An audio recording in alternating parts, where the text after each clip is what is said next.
নমস্কার বন্ধুরা, আজকে তোমাদের দেখাবো একটা জিরো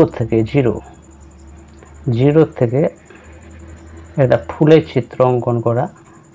জিরোটা তখন এবার সুন্দরটি করে করবে, একটু ওভেল টাইপের করে একই রকমভাবে এখান থেকে বের করে এখানে ঠিকিয়ে দেবে, আর এখান থেকেও ওই একইভাবে এনে এখানে ঠিকিয়ে দিলে এরপরে এই যে অংশ দুটো ফাঁকা আছে সেগুলো একটু করে গোল করে ভরাট করে দিলে,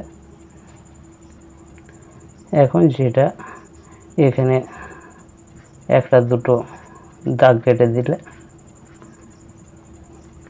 আর এখানে পোড়াগের কিছু দানা দানা করে দিলে, এখন যেটা করতে হবে ফুলের যে মোটটা সেটা এমনি কম বেশি করে নিচে দিয়ে বাড়িয়ে নিয়ে রেখে দেবে। এতটা না টানলেও হয়, বাস। এখন এখানে এই দিকে একটা তোমার পাতা বার করে দিলে,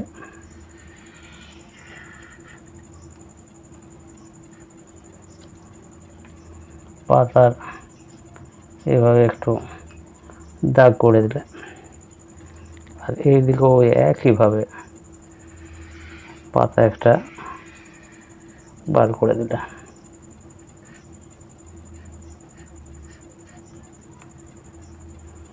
ব্যাস হয়ে গেল ফুলের চিত্র। তোমাদের কেমন লাগলো এবং সহজ পদ্ধতিতে ফুল অবশ্যই কমেন্ট করে জানিও।